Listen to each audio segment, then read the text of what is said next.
Hello दोस्तों, जी coaching में आपका स्वागत है। आज हम लोग पढ़ने जा रहे हैं फॉर्म्स ऑफ पोएट्री में सोनेट, द सोनेट। ये फॉर्म्स ऑफ पोएट्री का पेज नंबर 1 पढ़ने जा रहे हैं।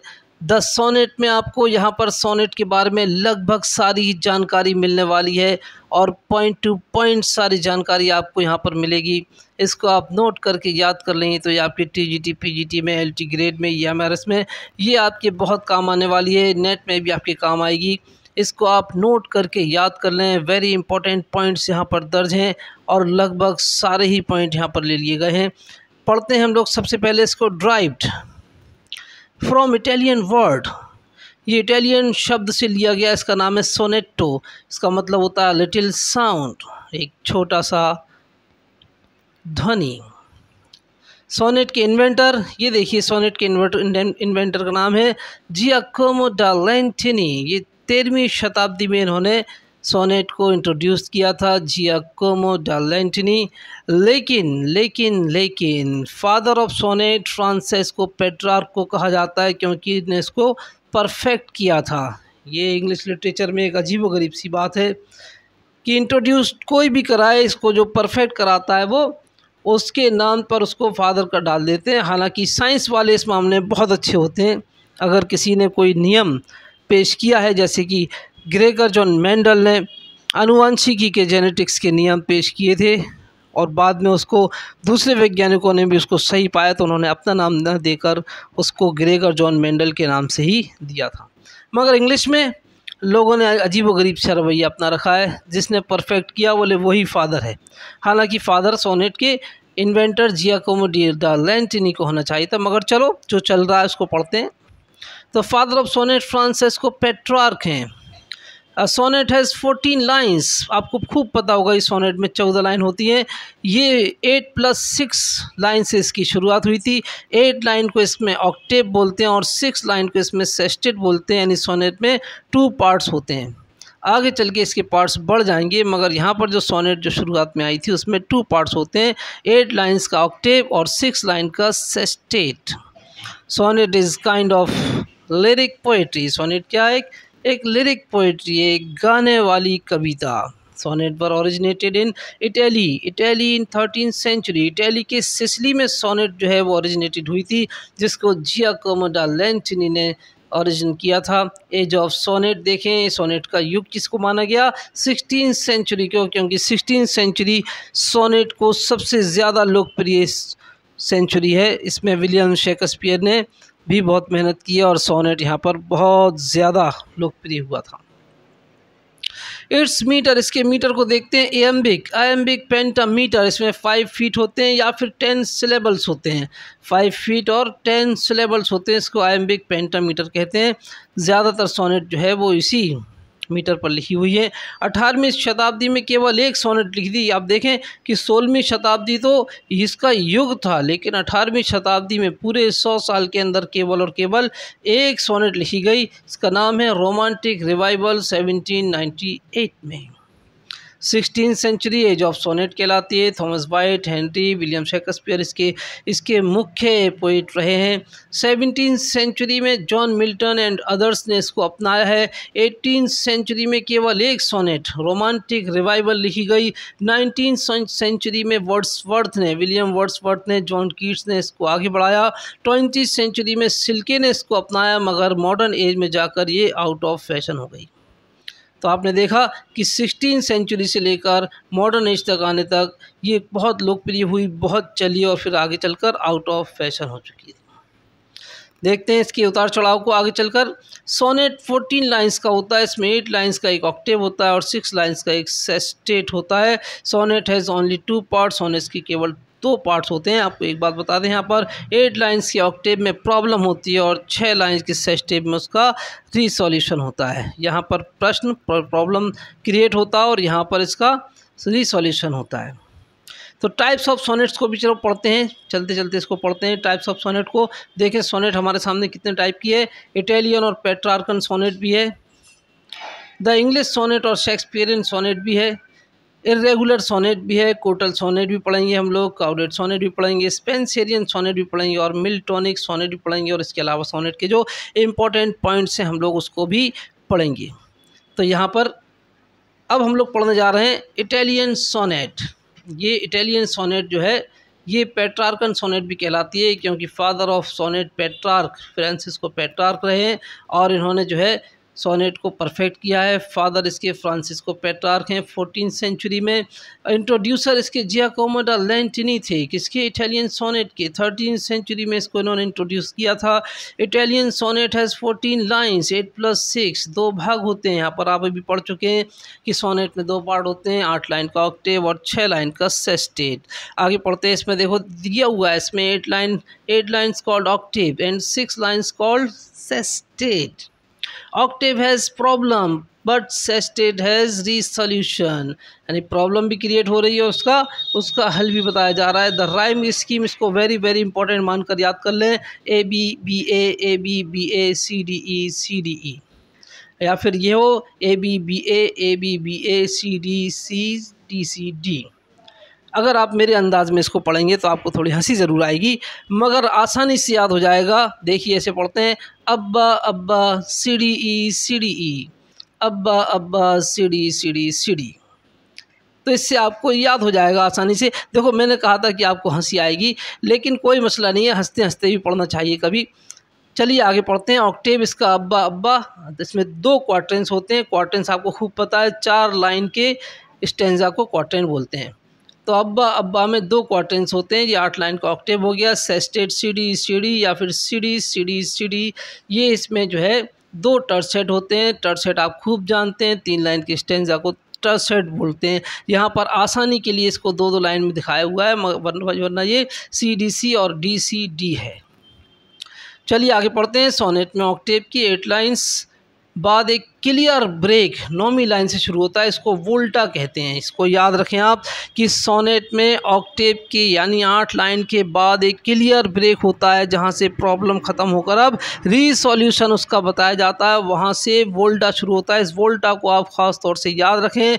मिल्टन ने इस वोल्टा को अवॉइड किया है। देखें अगली लाइन में लिखा हुआ है, Milton avoided this break in on his blindness. आगे पढ़ते हैं। Petrarch expressed for his beloved, Petrarch ने ये अपनी प्रेम का लौरा डी नोवी के लिए लिखे थे पेट्रार्क ने। आपसे खूब समझ गए होंगे कि सोनेट का जो थीम होता है असल में वो लव होता है, क्योंकि इसको बिलव्ड के लिए लिखा हुआ है। आयम्बिक पेंटामीटर, इसको आप खूब जानते हैं, 5 फीट या 10 सिलेबल्स को बोलते हैं, और ज़्यादातर सोनेट इसी पर लिखी हुई हैं। इट्स ग्रेट पोइट्स, हाँ इटालियन सोनेट के ग्रेट पोइट्स कौन कौन थे? ये Sidney, sir Philip Sidney, Milton, John Milton, William Wordsworth और वायट, ये इटालियन सोनेट के ग्रेट पोएट रहे हैं। इसके देखें सब्जेक्ट आपको खूब पता है कि only love between man and women. Italian sonnet में सिर्फ मैन और वोमेन के बीच के लव को जो है दर्शाया गया, प्रदर्शित किया गया। विलियम वर्ड्सवर्थ और कीट्स ने लव थीम को बदलकर नेचर को अपनाया था। विलियम वर्ड्सवर्थ ने और जॉन कीट्स ने क्या किया था, इन्होंने जो परंपरा चली आ रही थी लव थीम की, उसको चेंज कर नेचर के बारे में इतना लिखा कि लोगों को लगने लगा कि सोनेट जो है वो नेचर के लिए ही है। इसके एग्जाम्पल देखते हैं। स्टोफेल ऑन स्टेला, ये सर फिलिप सिडनी ने लिखा है, और 1598 में लिखा है। अमरेटी 1595 में एडमंड स्पेंसर ने इसको प्रोड्यूस किया। Composed upon Westminster bridge, Petrarch की सोनेट है, इसके एग्जाम्पल हैं। इसके बाद हम लोग आगे पढ़ने जा रहे हैं। बी नंबर पे देखते हैं हम लोग the English sonnet of Shakespearean, the English sonnet और शेक्सपियरन सोनेट और एलिजाबेथन सोनेट, ये इसके नाम है इंग्लिश सोनेट के। इंग्लिश सोनेट को इंग्लैंड में इंट्रोड्यूस कराया था सर थॉमस वायट ने 16th सेंचुरी में। जी हाँ, इसको याद रखें कि इंग्लिश सोनेट को विलियम शेक्सपियर ने इंट्रोड्यूस नहीं कराया, बल्कि इसको सबसे पहले इसको सर थॉमस वायट ने 16th सेंचुरी में इसको इंट्रोड्यूस कराया। राइमिंग स्कीम इसकी देखिए, created by earl of Southampton, earl of सरे, हेनरी होवार्ड, अर्ल ऑफ सरे हेनरी होवार्ड ने इसकी राइमिंग स्कीम को पेश किया है, और पॉपुलर हुई सबसे ज़्यादा ये 16th सेंचुरी में सबसे ज़्यादा पॉपुलर हुई है। इसको याद रखें, 16th century the age of sonnet कहलाता है, सोनेट का युग 16th सेंचुरी को बोलते हैं दोस्तों। The English sonnet also called Shakespearean sonnet English sonnet को ही शेक्सपियरियन सोनेट बोलते हैं। The Shakespearean sonnet has 4 stanza. अभी तक हमने पढ़ा था इटालियन सोनेट में 2 पार्ट्स होते हैं, ऑक्टेव और सस्टेट, और यहाँ पर 4 स्टेंजा हैं, जिसमें से 3 जो हैं, जिसमें से तीन क्वार्ट्रेन है, 4-4 लाइन के स्टेंजा, और एक कूपलेट है जो हीरोइक कूपलेट के नाम से जाना जाता है। ये क्लोजिंग कूपलेट है। ये 12+2 यानी 12 लाइन अलग है इसकी प्रॉब्लम की, 2 लाइन इसकी हल यानी रिसोल्यूशन की। तो इस तरह से 3 क्वार्ट्रेन्स एंड 1 क्लोजिंग कूपलेट, ये विलियम शेक्सपियर का सोनेट का हिसाब किताब है। यहाँ पर इसके आगे हम लोग पढ़ते हैं, Shakespeare made it in last part of Elizabethan age in 1594। तो इससे आपकी समझ में आ गई होगी कि 1594 में सबसे ज़्यादा सोनेट जो है वो लोकप्रिय हुई है। शेक्सपियर रोड 154 सोनेट्स को ख़ास तौर से याद रखें। कभी कभी पूछ लिया जाता है कि शेक्सपियर ने कितनी सोनेट लिखी है, तो इन्होंने 154 सोनेट्स लिखी है। शेक्सपियर कूपलेट कॉल्ड हीरोइक कूपलेट, शेक्सपियर ने जिस कूपलेट का इस्तेमाल किया उसको हीरोइक कूपलेट बोलते हैं। ये आखिरी में रिसोल्यूशन बताता है। Problem is discussed in first 3 quarters and resolution is given in couplet, heroic couplet. तो प्रॉब्लम शुरू के 3 स्टेंजा में, 4-4 लाइन के शुरू के 3 स्टेंजा में यानी 3 क्वार्टरेंस में प्रॉब्लम है, और आखिरी 2 लाइन में जो है, जो लास्ट स्टेंजा 2 लाइन का हीरोइक कूपलेट है, उसके अंदर इसका सॉल्यूशन। चलिए आगे पढ़ते हैं। राइमिंग स्कीम इसकी ABCD इसको याद कर लीजिए, वेरी वेरी इंपॉर्टेंट है। ये विलियम शेक्सपियर की राइमिंग स्कीम पूछी जाती है। AB ये पहले क्वार्टेन में, CD ये दूसरे क्वार्टेन में, EF ये तीसरे क्वार्टेन में, और हीरोइक कूपलेट का GG। इसमें नोट में आपको बहुत सारी चीज़ें समझ में आने वाली हैं। इस नोट को भी आप लोग ध्यान से पढ़ते हैं। हम लोग नोट में लिखा हुआ है, शेक्सपियर ने 154 सोनेट्स लिखी है। इनमें से 1 से लेकर 126 सोनेट विलियम हर्बर्ट यानी WH, जिनको कहा जाएगा हेनरी रिल्सले या फिर the earl of Southampton Pembroke, इनको एड्रेस की गई हैं, संबोधित की गई हैं, इनके लिए समर्पित हैं। और सोनेट नंबर 127 से लेकर 152 तक कुल 28 ये डार्क लेडी मैरी फिट्टन को एड्रेस करती हैं। तो यहाँ पर एक फेयर यूथ है, किसका, विलियम हर्बर्ट का और डार्क लेडी का। ये इन दोनों के लिए जो है विलियम शेक्सपियर ने 1 से लेकर 152 तक सोनेट लिखी है, जबकि लास्ट 2 सोनेट जो है 153 और 154 नंबर की, ये लिटिल लव गॉड क्यूपिड को डेडिकेटेड हैं। लिटिल लव गॉड क्यूपिड, ये प्यार का देवता क्यूपिड को मानते हैं। चलिए मानते हैं, अब तो मानते हैं, अपन क्या कर सकते हैं। Its meter iambic pentameter 5 feet या 10 सिलेबल्स। इट्स मीटर क्या है, आयम्बिक पेंटामीटर 5 फीट या फिर 10 सिलेबल्स। ये अभी तक चली आ रही है बात। सब्जेक्ट इसका लव, ड्यूटी, फ्रेंडशिप, लाइफ, ये इसके सब्जेक्ट्स हैं, लव, ड्यूटी, फ्रेंडशिप, लाइफ। हाँ, यहाँ पर कह सकते हैं हम लोग कि विलियम शेक्सपियर ने अपने दिल को खोल कर रख दिया। उन्होंने क्या किया, विलियम हर्बर्ट के साथ अपनी दोस्ती भी निभाई इन सोनेट्स में, और इन्होंने मैरी फिट्टन को खुद ही चाहते हुए नकारा भी है, और साथ में विलियम हर्बर्ट की चाहत को आगे बढ़ाया है। तो यहाँ पर उन्होंने अपने दिल को भी खोला, अपनी फ्रेंडशिप भी पूरी की, और ब्यूटी ऑफ लाइफ और सब कुछ। First levels is unstressed and second stressed. इसको भी याद रखें दोस्तों। The only sonnet of Shakespeare that is written in iambic tetrameter और 4 पेयर ऑफ सिलेबल्स। ये क्या है, ये सोनेट नंबर 145 है। यहाँ पर आप समझ लीजिए 145 में सोनेट नंबर 145 विलियम शेक्सपियर ने लिखी है। ये आयम्बिक टेट्रामीटर में लिखी है। इसके अलावा सारी इन्होंने जो है ज़्यादातर आयम्बिक पेंटामीटर में लिखी है, मगर ये लिखी है इन्होंने आयम्बिक टेट्रामीटर में, और 4 pair of syllables. Sonnet number 145। अब ये आगे क्वेश्चन दिया हुआ है, which sonnet of William Shakespeare has 6 couplets. तो आपको यहाँ पर ये बात याद रखना चाहिए, विलियम शेक्सपियर ने विलियम हर्बर्ट के लिए जब सोनेट नंबर 126 लिखी थी, तो उसमें 12 लाइन ही इन्होंने पेश की हैं, 14 लाइन पेश नहीं की। याद रखें दोस्तों, इसमें 6 कूपलेट्स हैं, 12 लाइन्स उसमें हैं, 14 लाइन उसमें नहीं है। सोनेट नंबर 126 है। ये जानकारी आपके लिए बहुत इंपॉर्टेंट भी है और नई भी।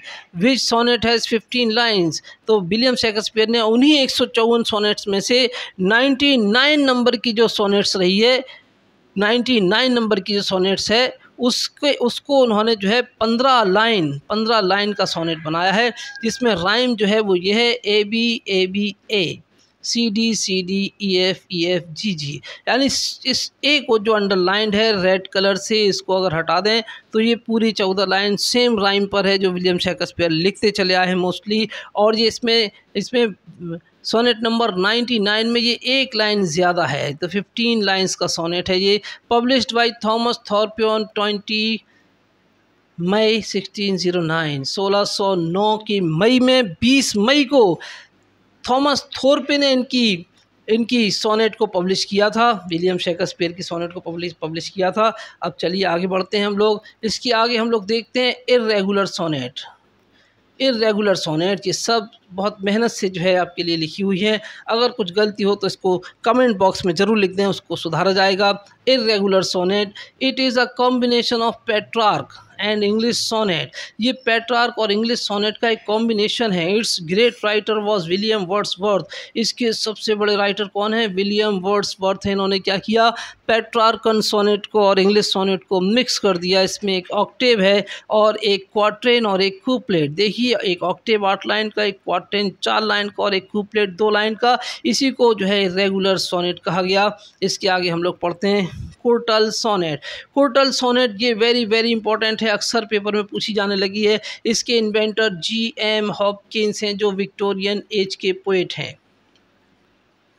जी.एम. हॉपकिंस कौन है? ये विक्टोरियन एज के पोएट हैं। कोर्टल सोनेट्स में केवल 10.5 लाइन या फिर 11 लाइन कह सकते हैं इसको आप, 10.5, इसी को जो है 11 लाइन माना गया है। 10.5 भी लिखी जा सकती है और 11 लाइन भी लिखी जा सकती है। इसको आप ध्यान से याद रखें, जी.एम. हॉपकिंस की कोर्टल सोनेट को। इन्होंने इसमें 6 लाइन का सेस्टेट दिया और एक 4 लाइन का क्वार्टेन और एक टेल आधी लाइन की, जिसको एक लाइन भी मान सकते हैं और आधी भी। यही कोर्टल सोनेट होती है। It is called curtailed form of sonnet. ये curtailed फॉर्म ऑफ सोनेट है। राइमिंग इसकी बहुत आसान सी, A B C D C B D C या फिर D B C D C. सबसे पहले इसको प्रयोग किया गया पर प्रीफेस टू पोएम्स में 1918 में। वर्क ऑफ हॉपकिंस और भी देखें आगे क्या है, pied beauty, peace and buffs, the windhover. इसमें इसको बहुत एहतियात से लिखा गया है। फिर भी कोई गलती हो तो इसमें हमें कमेंट बॉक्स में आप लिख कर दें, उसको सुधारा जाएगा। इसके आगे हम लोग पढ़ने जा रहे हैं काउडेड सोनेट। काउडेड सोनेट के बारे में आपको बताएं, जी 14 लाइन से ज़्यादा लंबी सोनेट हो तो वो काउडेड सोनेट कहलाती है। इसके इन्वेंटर फ्रांसेस्को बर्नी रहे हैं। इसके इन्वेंटर फ्रांसेस्को बर्नी, 16th सेंचुरी में फ्रांसेस्को बर्नी काउडेड सोनेट के इन्वेंटर रहे हैं। इसे कॉन्ट्रैक्टेड सोनेट भी कहते हैं।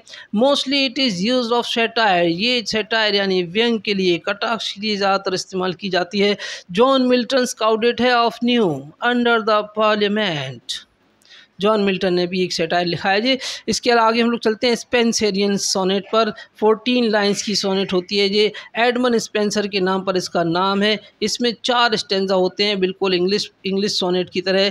4+4+4+2 यानी 3 इसमें क्वार्टेन होते हैं और 1-2 लाइन का इसमें कुपलेट होता है। इसकी राइमिंग स्कीम आसान सी है, A B B C C D E. ये बहुत आसान सी, A B C D E.